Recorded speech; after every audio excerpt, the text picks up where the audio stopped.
We had the idea if we left Fullerton at 5:30 that we'd be able to get here and set up by 7, but that was not in the cards. You wake up early like that every day? I have been lately since daylight savings time Okay. happened because I was getting up at 7 every day because I've been trying to exercise. I'm trying to get in fighting shape for the Reagan Youth Gigs. Okay, yeah. So I'm up every day trying to exercise. And so the daylight savings time happened, and then all of a sudden 7, my body clock was like 6. Okay. And so to me, just 5 is not that far off from 6. So it's like, I'm like, all right. Yeah. I do work late at the studio. Right. So, because bands rehearse until like 1 a.m. and whatnot. Right. So I'm a little haggard right now, but I got some caffeine in me. Yeah. So, this is what we do. This is what we've been doing. This is episode 12 of my podcast called SUPcast.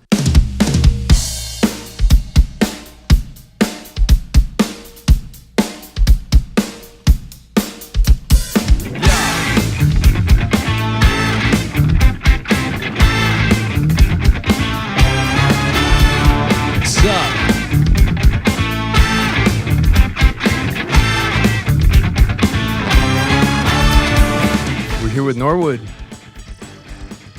of Fishbone, True Louis Disgracious fame.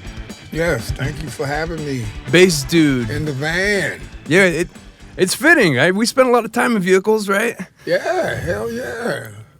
A good portion of my life was spent in vans, or whatever other forms that bands take from place to place. Have you heard what they said about if you're moving fast, like if you're in a plane, the human body isn't. There's Native American beliefs that if the human body is moving that fast, it messes with your spirit. Do you know anything about that? I've never heard that. But I understand why someone could imagine that. Yeah, like we're not meant to go as fast as we go. 70 miles an hour, 300 miles an hour in a plane, whatnot. Like it's damaging to the spirit, and as someone who travels all the time, I mean, do you notice do you get more tired when you're in a vehicle than if you're just living your day-to-day life?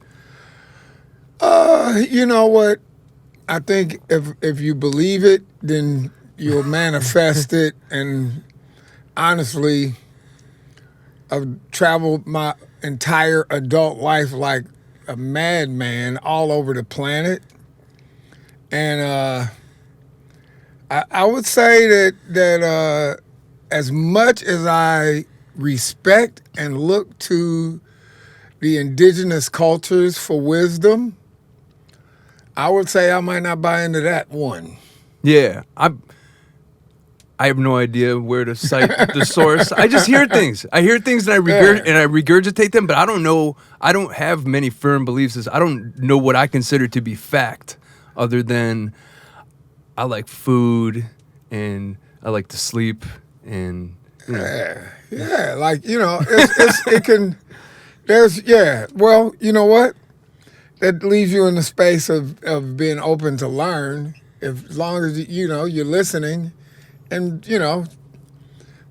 discussing like the possibility that this Native American belief that if you're moving too fast, it's not good for your spirit. There's no harm in that. It's possible that they're 100% correct, but the fact is that if I put on a snowboard and bomb a mountain, how fast can I go? Pretty fast. Yeah, go pretty fast. It feels fun as fuck. So, like. I don't do balanced sports. I'm too clumsy. I've never been skiing. Well, I don't ski either, but I snowboard. Yeah. And I surf. Didn't Flea injure himself snowboarding? Didn't he? Yeah, he broke himself up real good. I broke myself up skateboarding earlier this year, but I wasn't going really fast when it happened. I was actually going pretty slow, and and I had been doing some very crazy shit, for me, not for people who actually are good at skateboarding. Yeah. I'm in all of my board sports. I'm hopelessly intermediate, and I'm okay with that. Well, yeah, you can't be great at everything. I mean, there are things you are great at. Yeah, But, well, yeah. As long as I'm having fun, I'm good. yeah. And your backyard is this beach. I wish we could pan out with the camera. We'll get some B roll for where we're at right now. Right now we're in a parking lot in Santa Monica, California, and we're facing the ocean. And there's all types of there's workout gear and gymnastics rings and whatnot. There's a lot of activity. Yeah, man, and thank goodness that whatever fate brought me to this place,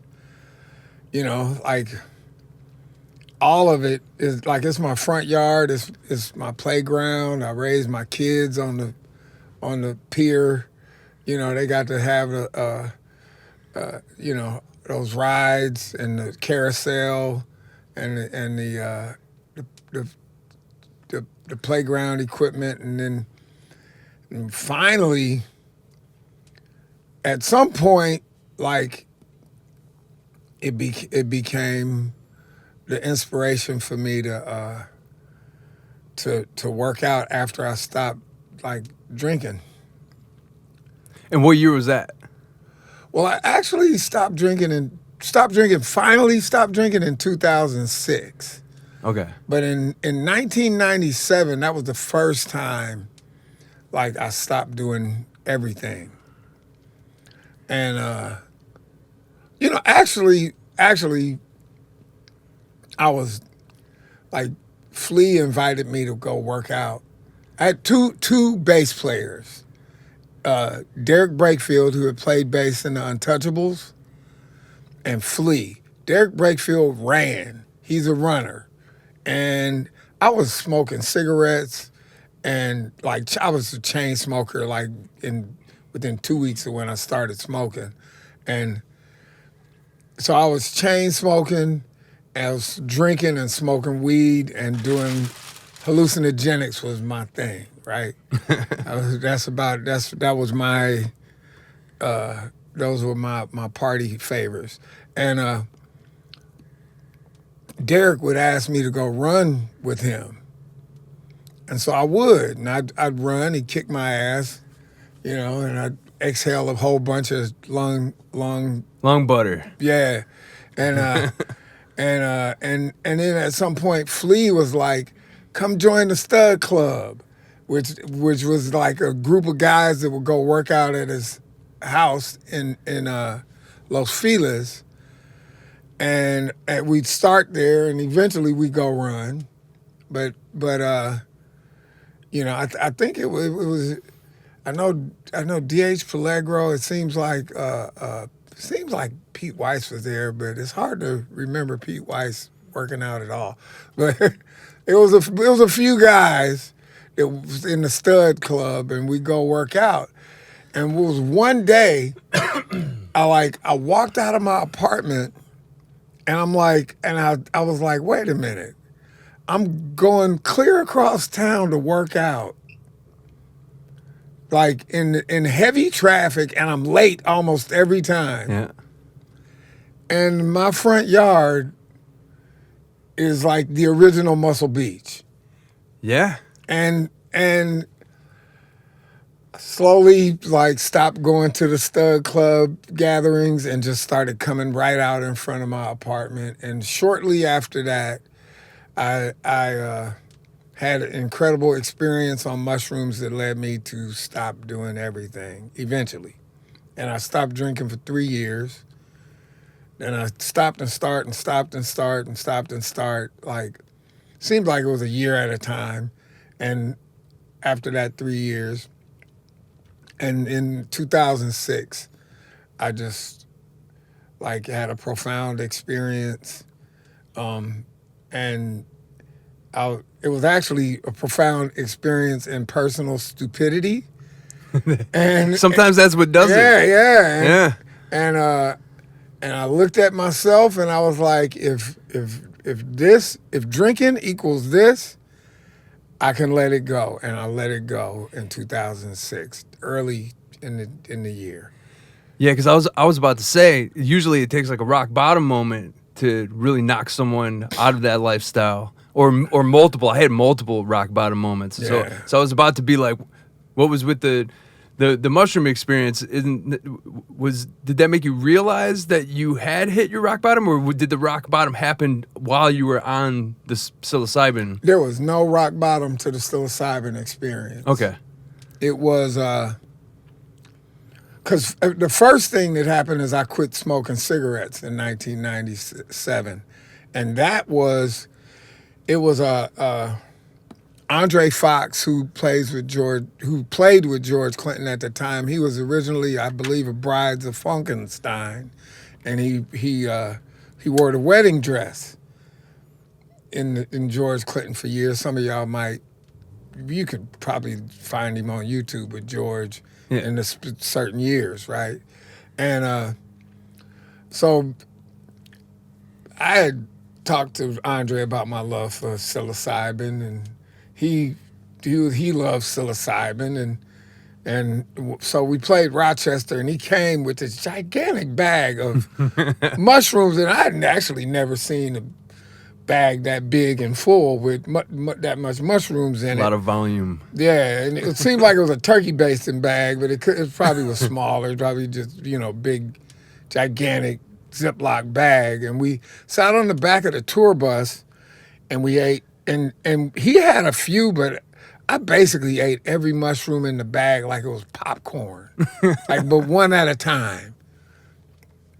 And it was during the course of the high coming on, like I became profoundly aware that probably everybody, we are all making choices in our subconscious unrelated to whatever is going on in our lives. And and it showed up like maybe not everybody has made a lampshade projector in school, but I did when I was in school, and that's what it was kind of like. Yeah. So a lampshade, you put images on like a lampshade, or you may cut out images, and you can spin it, and the light from the inside was shined onto the walls, right? And so it was like the lampshade projector was on my head and it was spinning, and it would slow down, and there would be two choices in front of my face, and I would choose one, and I would go through that window, and then it would spin again. And me and Andre was having this conversation. It had nothing to do with what I was present to in this high state. Yeah. And heightened state.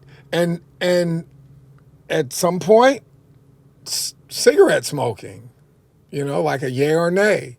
And I had the thought process of went like, well, I'd been smoking for almost 10 years at that point. Oh, wow. And like I said, it's probably 2 weeks in, I was a chain smoker. So, and I was smoking so heavy at the time because I was drinking hard. I smoke a pack and a half a day on a regular, and if I was drinking hard, it turned into 2.5 packs. And my voice was shutting down, and I was like, I've been smoking for almost 10 years, and I went through the no smoking. Like, I think I'll try something different. And so, but what I was really present to the entire time was that there was no judgment. There was no good or bad. There was no, if you quit, you won't get cancer. Or if you keep smoking, you'll go to hell. Like, there was no judgment, no promise, just a choice in its purity, right? And I went through that window of I try something different and don't smoke. And I went on and did my day. I had an amazing show, had a ridiculous experience. There was this couple in the audience that was making these hand signals at me. And I was wondering if it was my high or something. And at some point, I was like, it seems like they want me to have sex with the woman. And and so the show was over, and I went to the bar, and I ordered a drink. And at the time, was on this drink called Windex, which was like a Long Island iced tea, but all the liquor was clear, and you add like 7-Up instead of Coke and blue curacao. I think I'm said that right. But anyway, I ordered a Windex, and then a couple came up, and they were like, they bought my drink, and then they were like, oh, the show was in a cathedral, and they were like, oh, you want to see the bell? So they took me to the bell tower, and the woman sucked my dick, and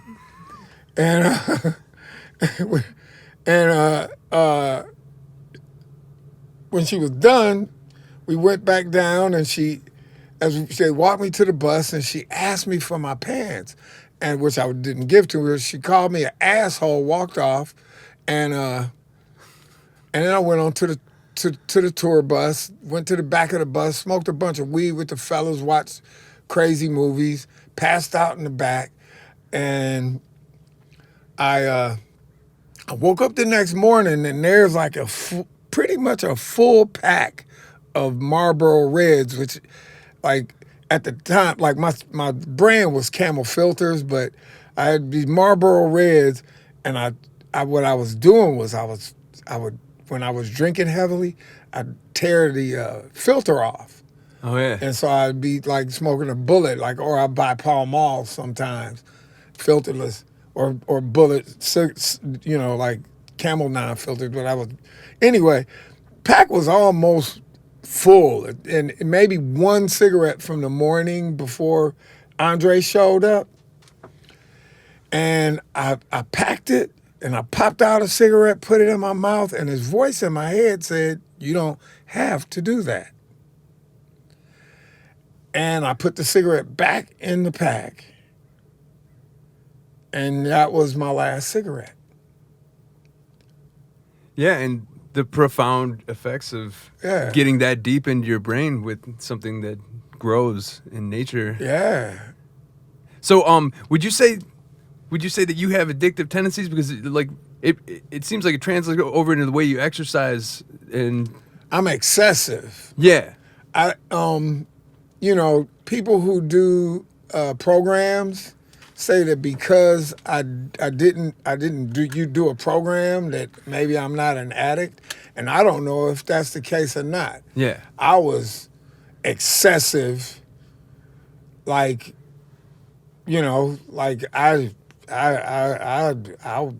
drank day and night, J-Ro from the Alcoholics, he was like, we want to make a T-shirt, Norwood for president, because when we were on Warped Tour, he said, you wake up, we see you come out the bus before anybody woke up at 7 a.m. every day with a beer in your hand.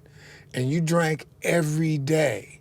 And you drank, not every day, you drank all day. Yeah. And you get on stage at whatever time, play your ass off, and keep drinking till the night, through the night. Yeah. And that's how I lived, When the Alcoholics showed up, I was like, I'm going to drink the Alcoholics under the table. That was my mission. Yeah. Me and Steph from the Deftones, we were in a dry county.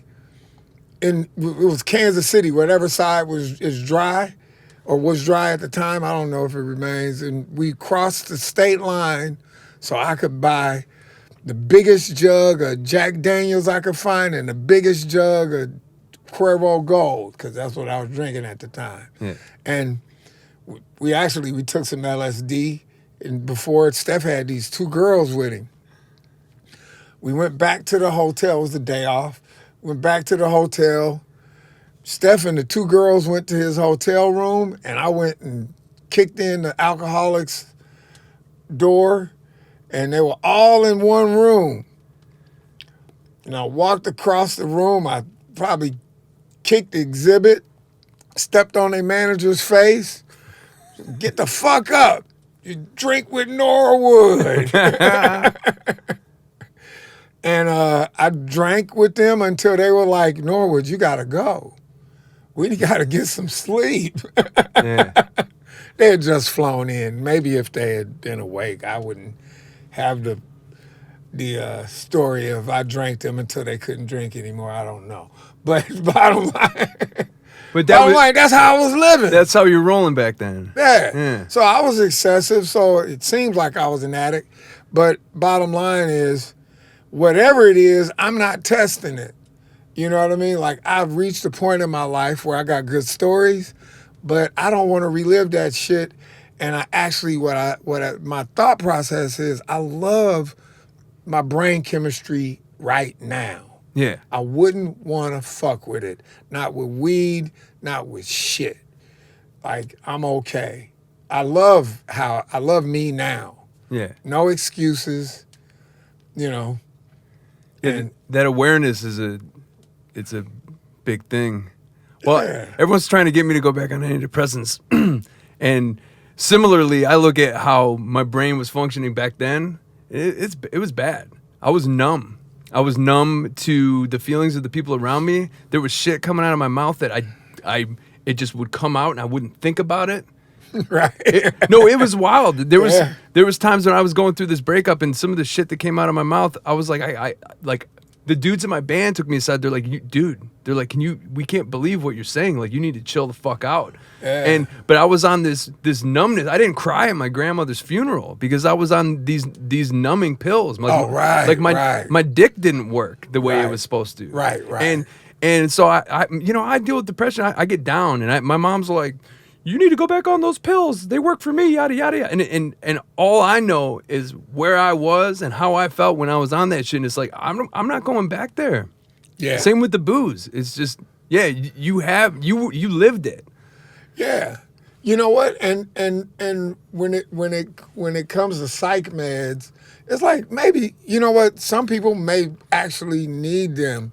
Oh yeah. But maybe there's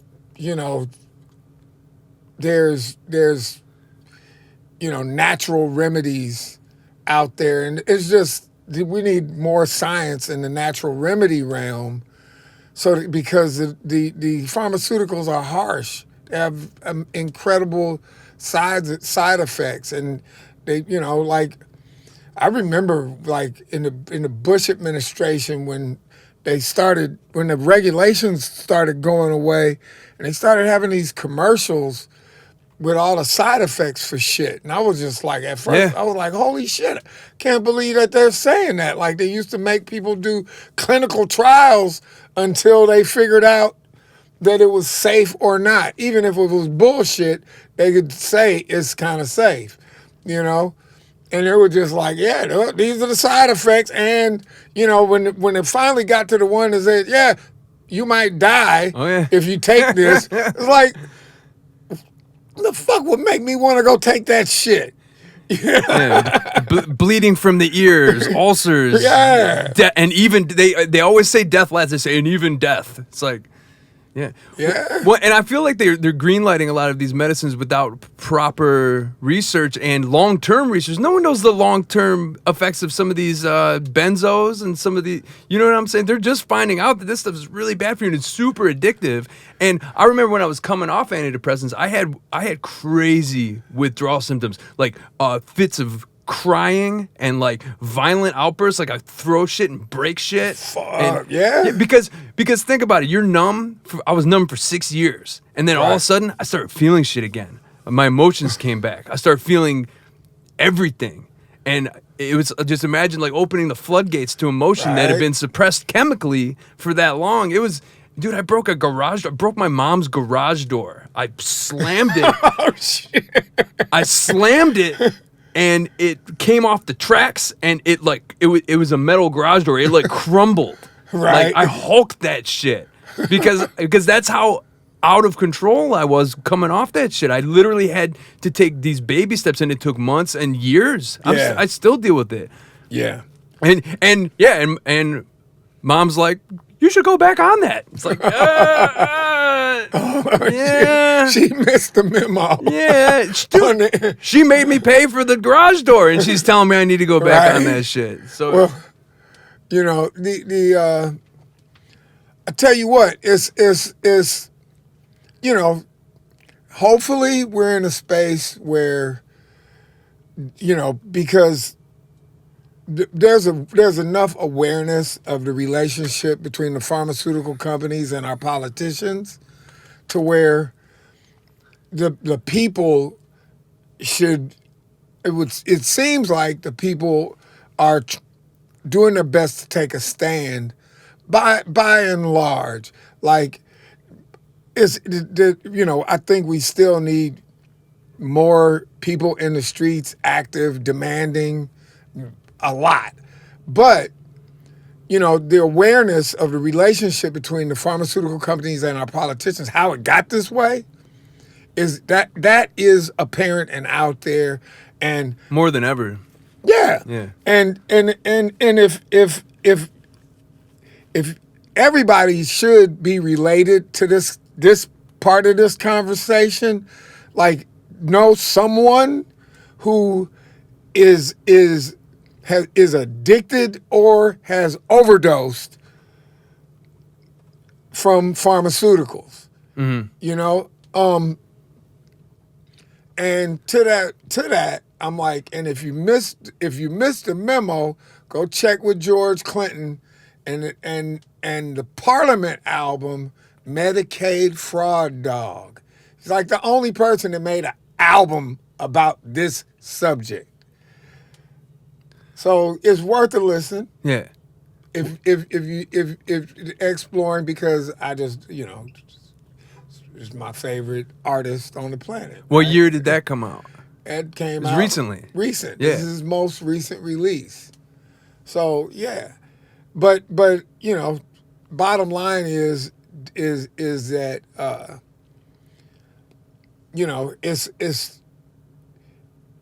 it's touched a bunch of people that I know, and in fact, August 31st is International Overdose Awareness Day. And that is a very, I didn't know that until a friend of mine that's a nurse, Debbie Harvey, and sorry, Debbie, I forgot your last, she got married a little while back, not just got married, and I don't remember her name, her last name now, but Debbie Harvey came to me because her nephew overdosed, and she was like, she went to an event last year in Huntington Beach, and she was like, it seemed as if there was no event in LA County, and she wanted to do an event. So I just connected the dots to the people that I know that are maybe like in the recovery realm, and that opened up some other doors. I connected to Bob Forrest, who used to be my roommate. Bob Forrest was the singer in Thelonious Monster. Chuck Mosley's got a song called Bob Forrest. Right. Yeah, Bob's an incredible human being, and he's instrumental in the creation of Music Cares and the musician's assistant program, and so I connected her with Bob, and they actually pulled off an event here that looks like it'll become an annual event. Cool. For Overdose Awareness Day. And Debbie worked her ass off and made it happen. I just kind of, did the assist. Connected the dots. Yes. Nowadays, at least with the pharmaceuticals, they gave me, when I had my hernia surgery, they gave me fentanyl. And it was a metered dose. They knew what they were doing. It was an IV drip. But when just hearing that word, they're like, we're going to give you some fentanyl right now. I'm sitting there and I'm already sedated as fuck because I just came out of surgery. Yeah. And it was like sent shudders down my spine just hearing Yeah. that word, because, think about all of the people that are just doing street drugs or they think they're doing benzos, and you don't know anymore. I have friends in Detroit that they just pass out Narcan left and right because anyone who's partying, even if it's just cocaine, So Yeah. you don't know if you're gonna overdose on fucking fentanyl. That's scary. Yep. To know that there's something that's that strong. It's like how much stronger than heroin is it? Yeah, ridiculous. It's Yeah. ridiculous. Immediate, like so. Hey, and like it's so hey, the medical the medical field is a minefield for for the patient now. It's like Yeah. like we're in an incredible time. But you know what? On the other side of it all, like, and I'm gonna say this, like I'm in the CBD business as well, and so I see, alternative to pain in CBD, and like I said, I don't want to be high, but you know what? I would rather take a tincture with THC in it than take any fucking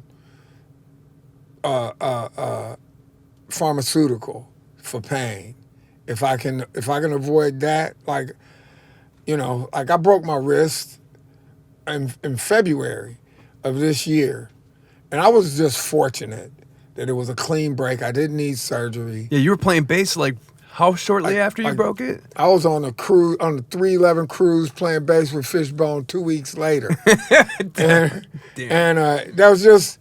I was just fortunate that the break was super clean, and I did not take one painkiller after I left the hospital. And actually, it wasn't until like I was pretty far down the line with my cast on that I actually was like okay, like the cast itself seemed to be giving me more pain than the actual injury. Yeah. That is, the injury wasn't bothering me. And so, at some point I took my own product, which I didn't know. I had nothing that would tell me how it worked because I'm fairly healthy, But I was taking CBDs orally like every day, but my guy Dominic that actually does the work making it, I was telling him like how uncomfortable the cast was, and he was like, just put some CBDs on it. I was like, oh. And I did, and it helped so much. So we would use it topically? Yeah, just topically. And would you have to get it under the cast? There was this thing where it said in the instructions, don't get the cast wet. So I was kind of cautious about that. Mm-hmm. And, but as it went on, I was a little more liberal with how I'd apply it. And it was mostly it was just like how the cast encroached around my hand. So I didn't have to get that deep. But eventually, like at some point, I could barely sleep because of the pain that the cast was causing. Yeah. And he was like, take some CBDs. He was like, I'll give you something with THC in it, and you can take it before you go to sleep, so you won't be running around. I found out, like, no, I do not want to be high. I like where I'm at. Yeah. And so I got to take it. And if I got high before I passed out, I was like, yep, I don't want this, And sometimes I would wake up high and I'd be like, oh, man, I got to lay here until I don't feel this anymore because I don't want to, And sometimes I had to get up, and it was just not who I wanted to be, And I found it very clearly, like, nope, that's not for me. And not for me in my life now, so... Well, that's the thing, too, that when you ingest cannabis, even if it's a low dose of THC, especially if it metabolizes differently in your body than if you smoke it. So you probably were getting pretty high. I was getting fucking high and shit. The only cool thing about it is that I didn't sit around paranoid, like, from time to time I had in my past. Right. You know, But ultimately, it was helping you sleep. it did help me sleep. And- Fuck yeah, fuck yes. So you got a little high, but you did get that relief. I and did. you didn't It have to helped. take. My mom, she takes pills to go to sleep every night because her brain races so much. Yeah. And it's just what she does now. So it's like, yeah, there are natural alternatives out there, and the stigma's. I feel like the stigma of cannabis is gone. At least out here it is, but like all across the United States, it seems like the stigma is getting lifted here and there. Derek O'Brien is in the cannabis industry now, and I remember that's my boss. I remember my other boss would tell me he used to be like very anti-weed, those fucking stoners and people stoners. Yeah. But now he's posting pictures on Instagram. He's having a clipping party, and he's Right. he's cutting up plants, and so yeah, things are changing. There is progress. Yeah, there's absolutely, and it's like, sometimes you look at the what is happening on the planet. If you watch the news, if you read a paper, if you stay aware of current events, it can be mind-boggling and depressing. At the same time, But I was talking to my son, and this is at a time when you'd look up in the news and it was just like over and over again there were, unarmed black people being killed by police. And, and I was making a statement that maybe it's not happening more at all. Maybe it's just that we're becoming keenly aware. And for those of us that actually grew up having the experience of having to deal with the police like that, or knowing people that were unjustly murdered by law enforcement or harassed, like for us, it was like, oh, like maybe the world finally got it, and then like gets that we weren't bullshitting.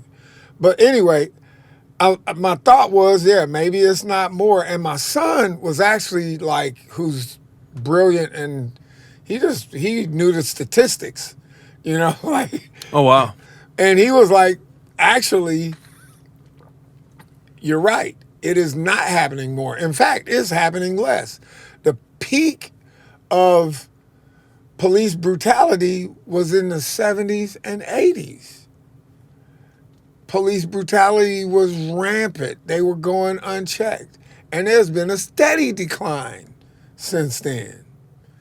And actually, he went further to say, all violence, it may seem worse because we see it. All violence, all war, everything is actually better.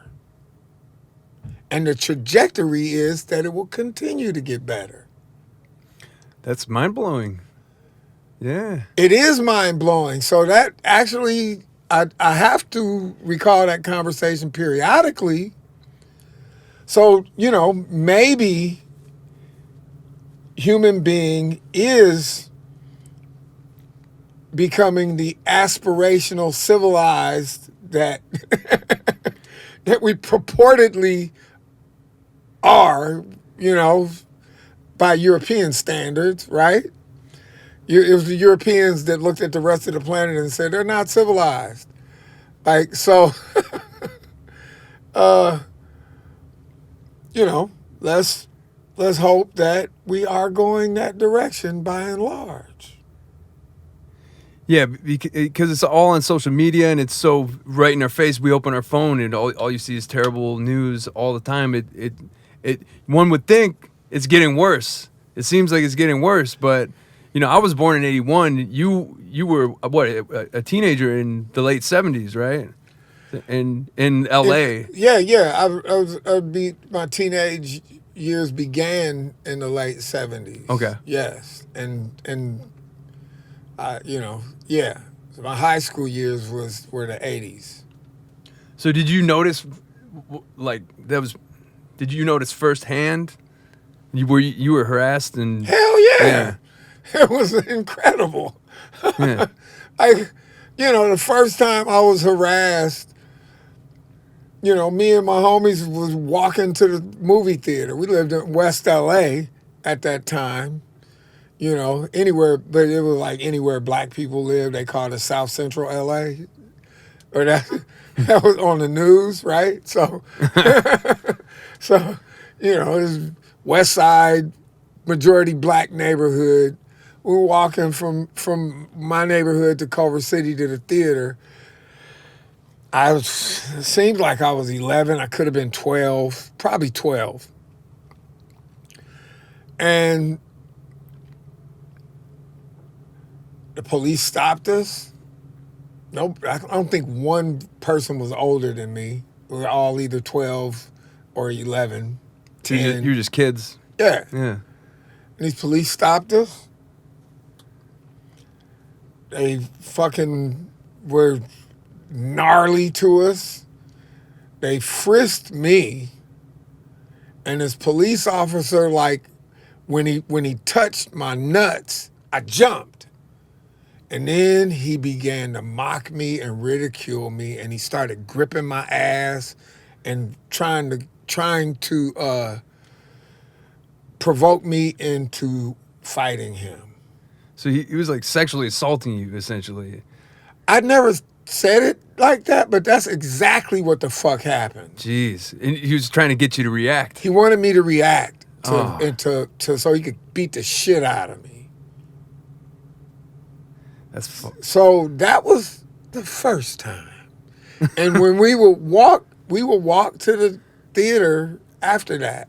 We got stopped many times and harassed in similar manner. Nothing exactly like that, but fuck yeah. But that was the first time. That was the first time. Oh, jeez. It humiliated me in front of all my homies.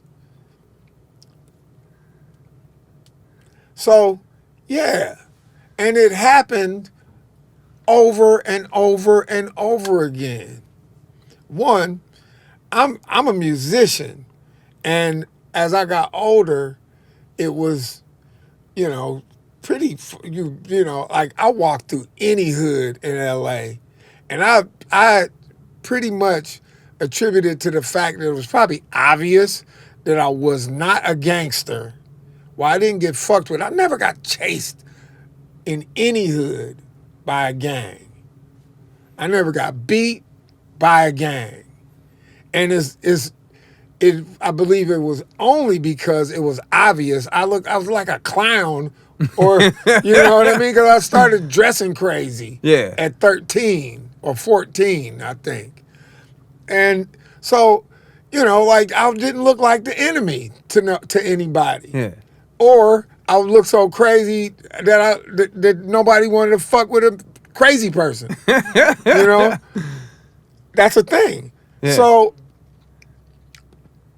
but the police, hell yeah. And that went on, it was times, there was a crack house directly across the street from where I live. And, in an apartment building. And there was times where the police would have me hemmed up, frisked, sitting, handcuffed on the sidewalk, fucking with me. And I'm going it's a crack house over there. I ain't no gangster. I ain't fucking around. Why don't y'all go fuck with them motherfuckers in that crack house? I'd be talking shit I got older. But this is maybe me as a young adult. Yeah. And, I knew, they knew every gangster in the hood, because almost all the gangsters that I knew had been in the police activities league, probably in the 6th and 7th grade. So they watched them grow up. Yeah. Yeah. So they knew these dudes, and when they what they called a routine stop, they would take your name. You know, so I was in a database of some kind.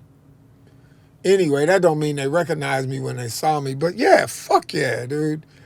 We had horrific experiences all over this city. Police drawn down like shotgun to your chest, fucking police handguns to your head, talking shit, you know. I was fortunately, you know, Kendall was the one Kendall would talk the most shit, because Kendall was the I know my rights, and he'd go to shoot me now in front of these people. Wow. Don't take me to the police. Don't take me to the train tracks and beat me. Do it now. People come out of their homes and apartments, don't like watch what was happening. Me and everybody else in the band, this is like, it'd be almost sometimes all a Fishbone. Kendall would be talking shit. You're like, shut the fuck up, man. Yes, sir. Kendall had balls. Yeah. You know, I talk a little shit. This when I was by myself. I'd sometimes talk a little shit more as an adult than as a teenager. Kendall always was like, fuck this, I know my rights. Well, good for him. But still, that could have ended badly. It could have. Yeah. It didn't. I never actually got beat by the police. Yeah. You know, but humiliated. Fuck yeah. Unnecessarily harassed. Who the fuck? Fucking 13-year-old that ain't doing shit got a police shotgun to his chest. 14-year-old ain't doing shit, guns drawn on you. Like, you know, I understand how that makes somebody go like, well, fuck it, I might as well do the most wrong I could imagine, because they treat me like I'm doing. I had those thoughts. Yeah. It makes you want to react in some kind of way. Fortunately, I had music. You know? But so I get how, anyway, bottom line is, I get how that makes you want to do the wrong thing. It will make somebody want to join a gang. And so, fuck it, I'm getting fucked with anyway. Might as well do something. So they, you know, because that did cross my mind. So, yeah. You get fucked with enough, you want to fuck back. Yeah. That's wild, man. Dude, I grew up in a fucking upper middle class white suburb of Detroit. So, you know what I mean? I like, there's things, when you're in that bubble, you just don't realize the way the rest of the world works. You're just in you're in this little fucking bubble where, you know, everyone around me, like, we didn't have as much money as everyone I grew up with. We were like on the low end of it, but it's super safe, and you grew up not knowing the way I can't even talk the rest of the world works. I'm just kind of blown away by all that. Yeah, well, you know what? That's why when Straight Outta Compton came out, everybody in the hood went, that's my life. Yeah. Everybody was like, you know those people, you are those people, they're your family members. That's why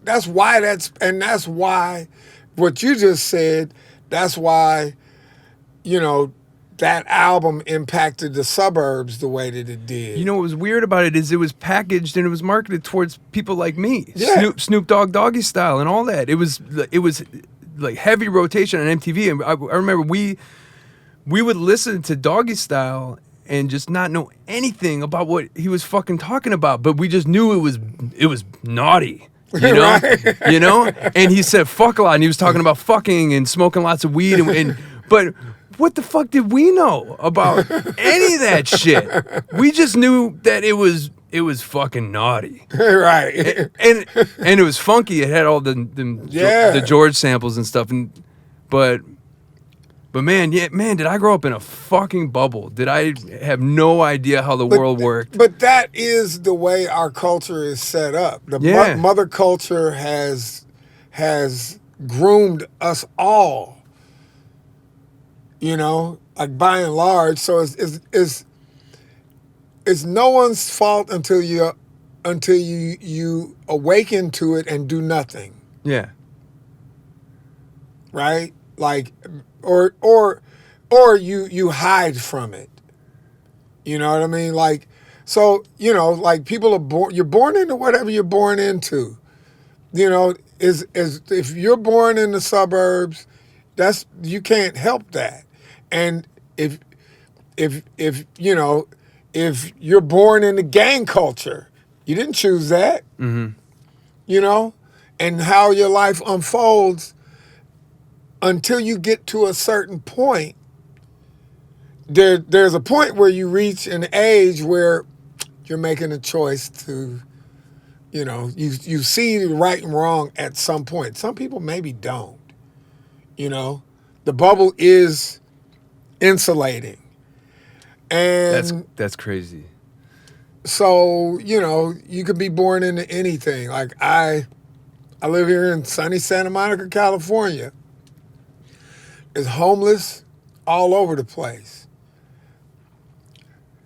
What goes through my mind is the homeless. There's children that are born into homelessness.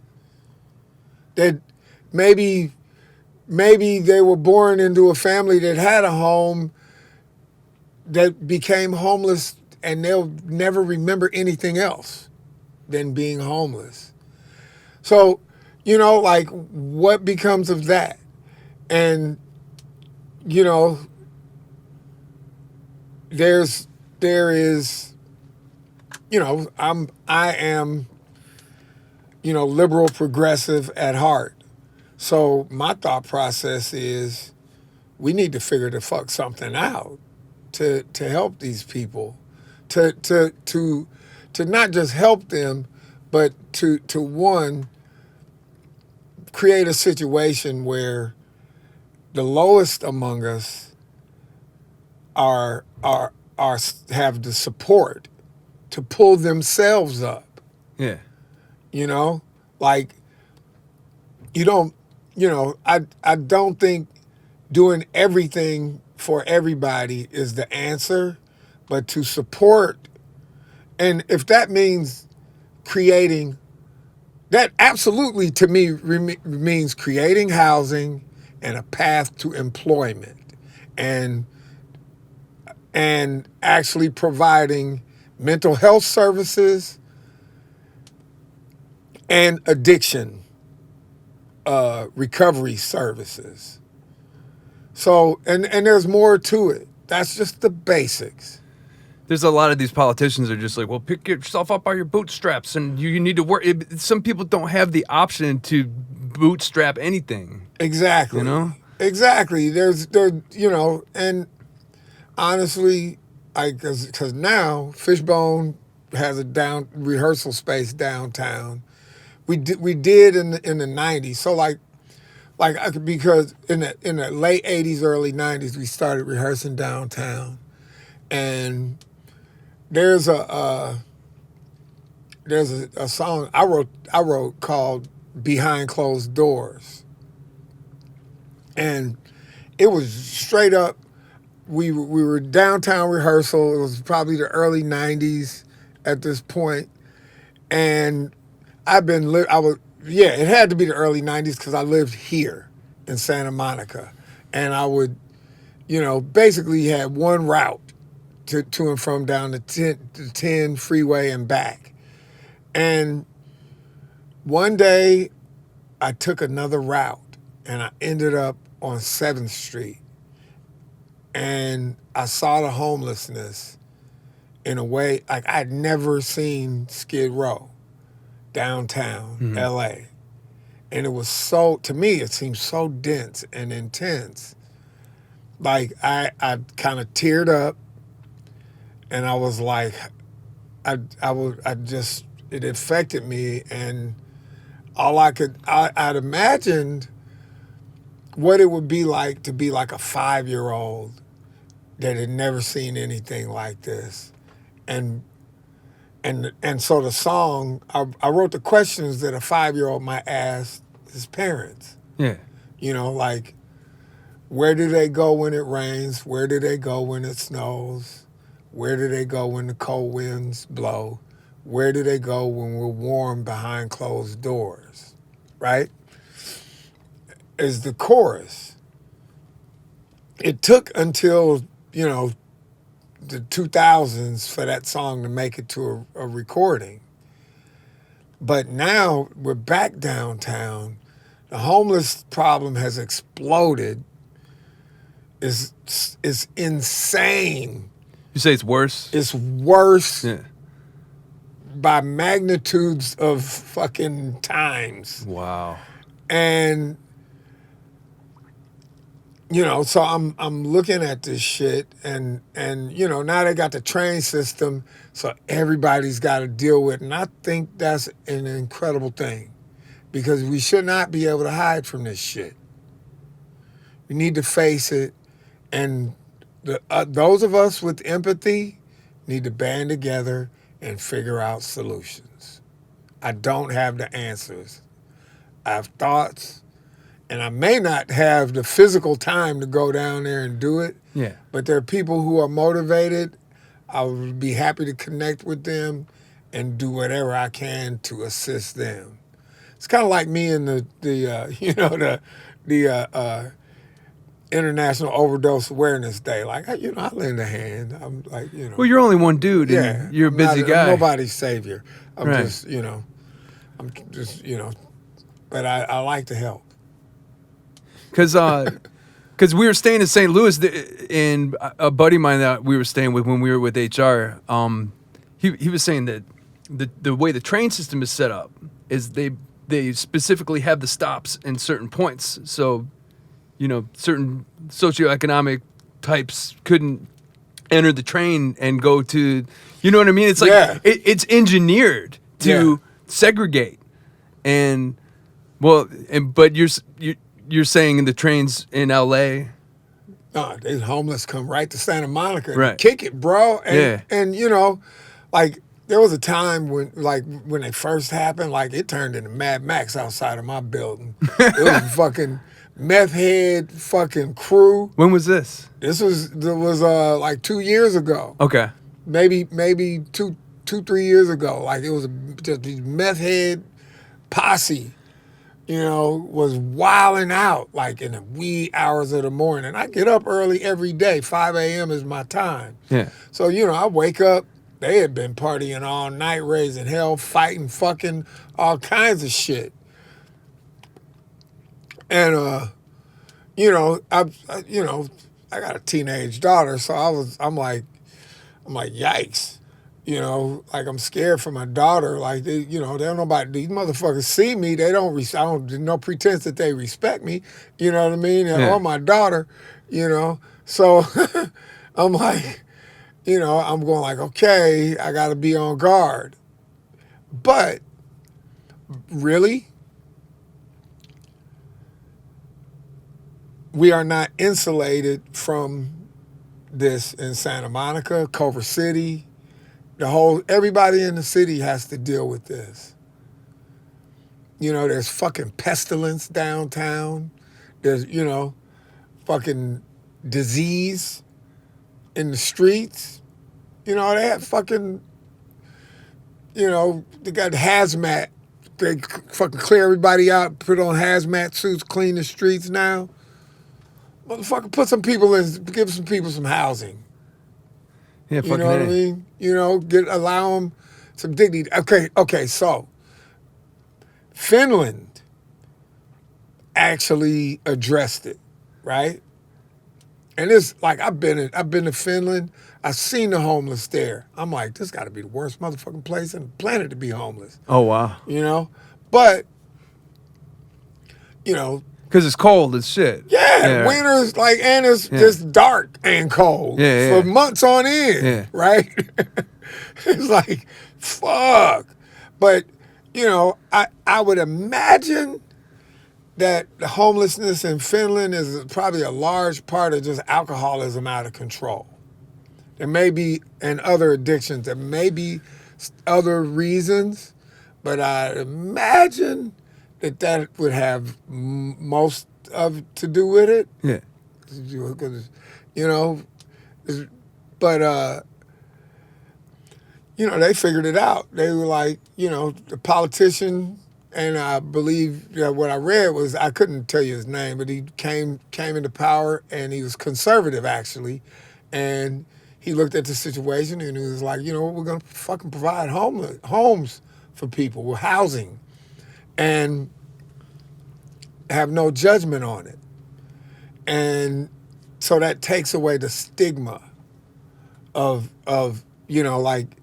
and once you get someone in the house, then you offer them the services that help them get on their feet, and they did it that way.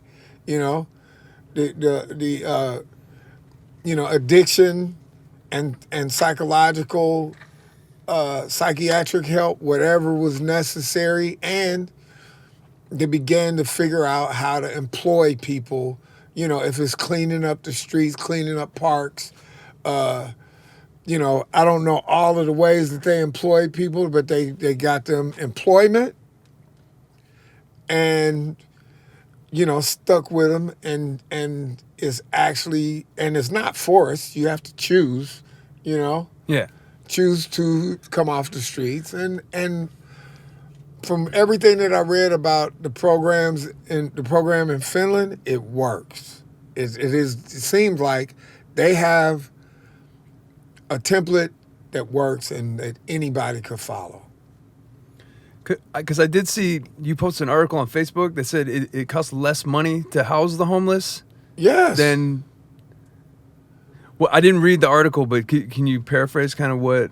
Well, yeah. I don't remember the facts, the numbers, and the statistics, but it makes sense to me that it would cost less to house the homeless than all of the services that go with keeping somebody staying on the streets and to clean the streets. And actually, you know what people don't realize is downtown LA, like fucking City Hall, is fucking run over by rats.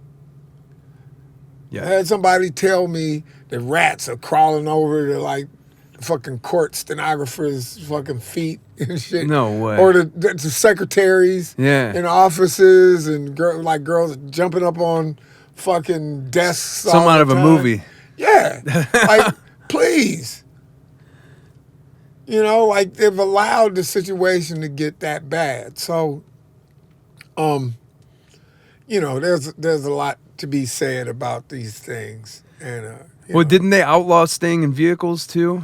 Yeah, it's like another way to penalize poverty. Yeah. Which is, if you have no empathy, I guess that sounds okay. Well, I used to, when I first got out to LA, I was sleeping in this van, dude. Yeah, you used to be able to do that in Venice. Yeah. Well, but even Bobbins too. Bobbins came out. He took a whole box truck. He made a little apartment out of it. He's got a house now. But, right. I mean, we're both not sleeping in cars now. Right. But that's how we made the transition from being Midwest. We didn't have shit but our cars when we got here. Yeah, and you know what? Like, oh shit! Like, I was in Eugene, Oregon, right? And I'm fucking taking a Uber or a Lyft to the airport, like fucking 3:30 in the morning, right? And the guy came and picked me up, and I'm like, got in his car, and I'm like, what the fuck is that smell in his car? Did he just smoke a cigarette, or and we started talking, and eventually, he talk about Los Angeles. I'm like, oh yeah, I'd like to move there. I'm like, well, you might want to come visit first, check the lay of the land, and don't just move there because it's kind of expensive, and it's kind of, you need to kind of assess what you're gonna do. And he was like, oh, that'll be all right. I'll just go. I'm like, yeah. He's like, yeah. I didn't know Like it was a thing, but you could drive for Uber or Lyft. He was living in his car, and that was the smell. Yeah. It's like his dirty underwear. Yeah. Fucking, it's like, I'm like, oh shit. Like, like this dude goes from city to city, sleeps in his car, and wakes up, he drives Uber or Lyft, whatever he's doing, and survives. And you know what? More power to people who, because if you can find a place that's home and you don't mind living like that, like you find home and you build up from there. It's like, so that's it. In my mind, he's made a choice to do that. It may not be, but if I was a young musician and wanted to move to LA, that might be my get down. Drive Uber, Lyft. Yeah. Find a place to jam at night. Go to a gym, work out, shower. Hey, that was our lives. Yeah, we're a little bit more domesticated these days. Right on. So, how far are we into this? Oh, we've already been talking an hour, man. Time flies. Right?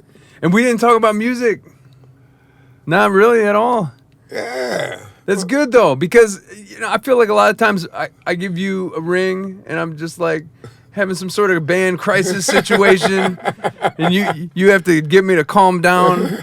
Well, because, and I've told you this before, you became interested in my musical project however many years back, but I didn't have like a positive male role model growing up. So as soon as I caught a glimpse of that in Norwood, I'm like, this guy's gonna give me everything my dad didn't.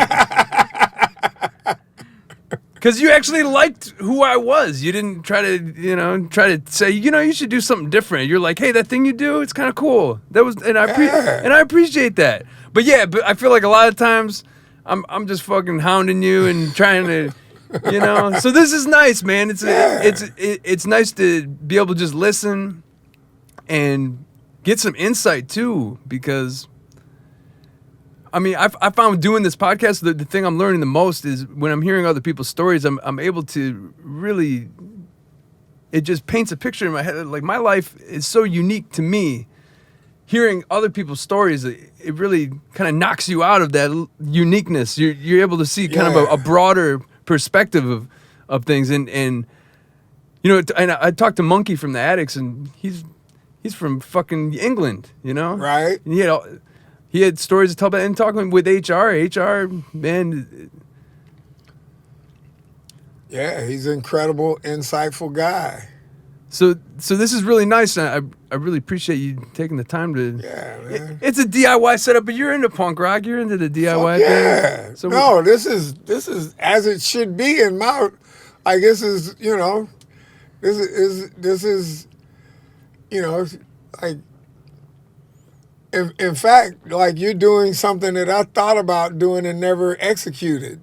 Like actually, like because sitting around because at one point, like, a lot of my homies, we'd find ourselves sitting around talking about sharing trauma stories about police fucking with us.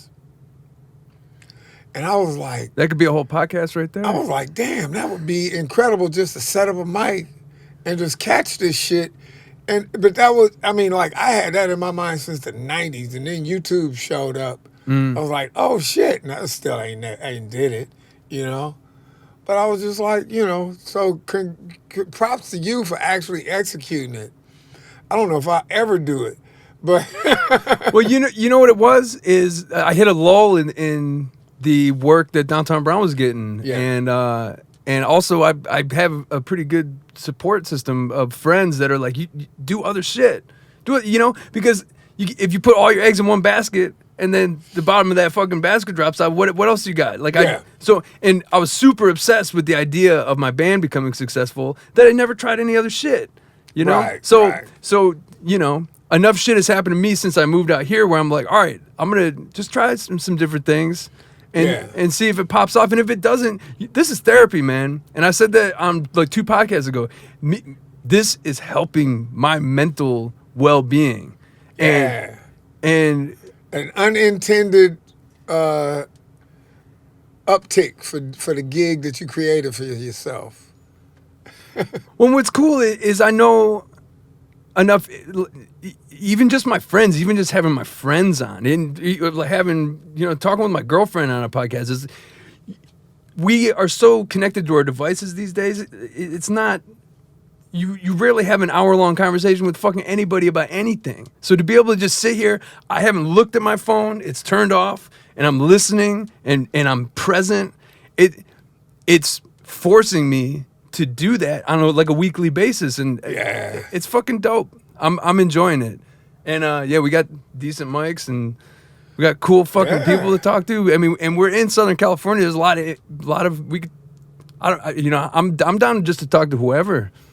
Right? Yeah. Yeah, and you know what? That'll keep it interesting. So anyway, at this point, I'm gonna get the fuck on. All right. Did we talk about music? Briefly. But that's Okay, but wait a minute. that's good though. Yeah, it's all good. We talk about music way too fucking much. Yeah. We could let it be just as it is. Yeah. But so the tour with George Clinton, let's talk about music just for a sec. The tour with George Clinton, that's on pause for now. How many months? It was like 3 months of dates, wasn't I it? think so. It's hard to. It was so intense. Yeah, I think it was about 3 months. We had a light month in July, but you know, like I think it started in May. I think May, June, light July, and a heavy August. And yeah, like you know, that was one of the most amazing things.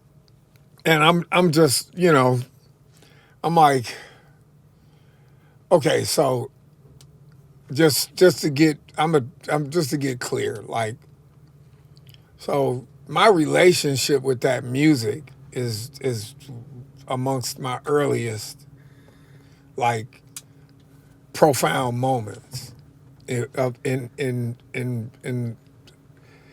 so that was like, I thought I was 6, but I was probably 7 because America Eats Its Young was out. So like, one of my cousins got the first Funkadelic album, self-titled, and America Eats Its Young. And he brought them over to my mom's house because his mom wouldn't allow her to play them because they were too nasty. And he told my mom this. He's like, my mom won't let me play these. Yeah. They're too nasty. Can I play them here? And my mom said, sure. Cool mom. Yeah, like, when I think about it, like, that was a very liberal moment for her. You know, she's not the most conservative, but she, you know, she has always been, you know, the woman that goes to church every Sunday, and we had to, you know, she sang in the choir, and, you know, so yeah, that was a progressive moment that affected the rest of my life, you know, because he put those records on, and it was immediate. I was intrigued, because the first lyric on side 1 of the first Funkadelic album is, if you will suck my soul, I will lick your funky emotions. And I'm like, what the hell? You know? And, you know, there's this song called Pussy on America Eats Its Young that, like, just the title and the sound of the music is just nasty. And there's a, you know, Funkadelic is dark and kind of spooky. And it was all intriguing. I was drawn in 100%, me and my brother. You know, so to be that kid that, you know, America Eats Us Young came out in 73. So I had to be 7, about to turn 8 when that happened. I was still young as fuck to be absorbing the concepts that Funkadelic was put down, but that became my shit. And not long after that, because I asked for a weight set when I was 8 for Christmas, my cousin, that same cousin, came over Christmas Day, looked at the weight set, looked at me, and was like, "Boy, you ain't gonna lift them weights. I tell you what, I'll make you a deal." And he traded me the weight set for the bass, for his bass. And he said, "I'll throw in my amp and my speaker, and you could have my record collection." No way. And because he was not going to listen to rock anymore, he was going to listen to jazz only. And so I inherited this amazing record collection, which those Funkadelic albums were a part of. Yeah. So I got to listen to them over and over and over again. So I'm that kid that grew up to play on one of my earliest Super Funky Heroes retirement tour. It's full circle as fuck. Makes my life fucking incredible. Yeah. And he's your friend. Yes.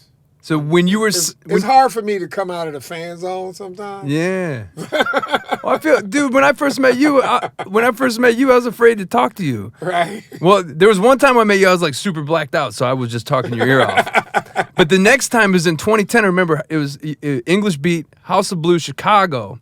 And I drove down there with the girl I was dating, and we were backstage, and the backstage, actually, you can look right on the stage. Like, the dude running monitors is right under the balcony. Yeah. She spilled a drink on the monitor guy. And then you came out, and you had your sunglasses on, and I just was like, because I was newly sober, maybe a year and a half into my Right. not drinking. I didn't say shit to you. Right. So yeah, I understand that. Right. I understand that completely. But did you ever think when you were 7, you know, listening to you couldn't even fathom that this man that affected you would be a close friend of yours in the future? No. That was actually, no. That was unfathomable. Yeah. And superhero. And actually, one, the fact that he kept his career going this fucking long, and, you know, like, he's alive for us to be a part of his retirement tour is incredible. I'm still looking at him like, oh, that motherfucker ain't going nowhere no time soon. He turned 78 during the course of our tour. Yeah. I'm like, but he's on stage like a fucking teenager practically, rocking out, partying, look like he having a time of his life. Yeah. You know?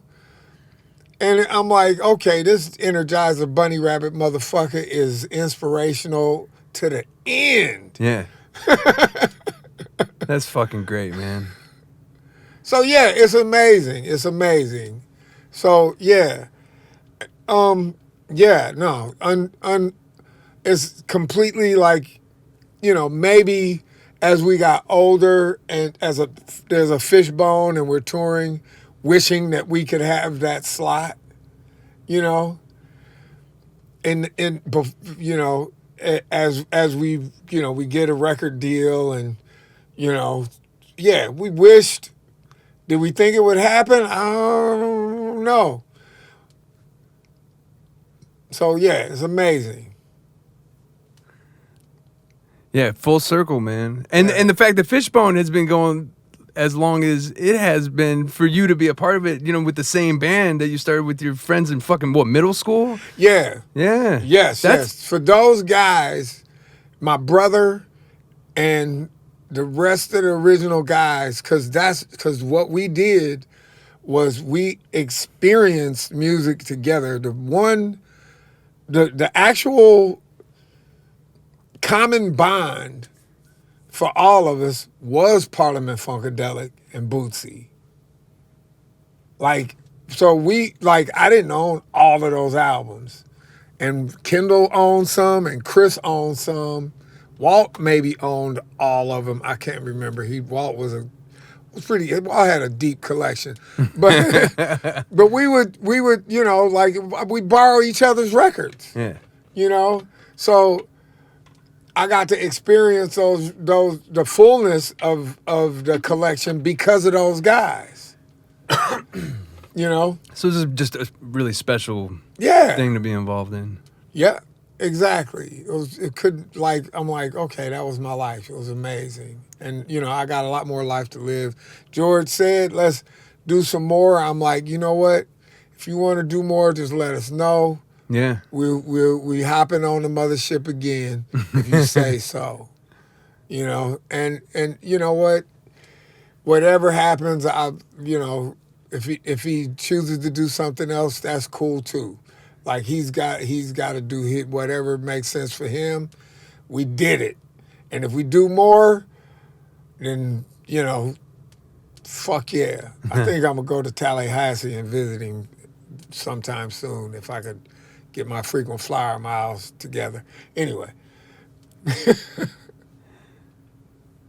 That's dope, man. I think I need to get my shit together. I got a rehearsal to go to. Yeah, do your thing. You gave us more time, and we were late, and I'm just happy it popped off, man, and I'm happy that I fucking know you, and I don't know what else to say. Well, I'm glad. Inspirational as always, man. Yeah, I'm glad you're doing these, and I'll come back and do another one whenever you ask. Yeah, I listened to you talk for a long time, dude. I got more stories. Yeah. Yeah, and definitely some good shit. Yeah. But I appreciate you for everything. Right. Thanks, Yeah, Norwood. bro. Right on. And take care of your shit. Yes. And we're gonna try to beat traffic. Sup? Podcast number SUPcast 12. number 12. Thanks, Norwood. All right. We'll see you next time. Yeah. See you next week. Thank you. Bye. Out the van. Yeah.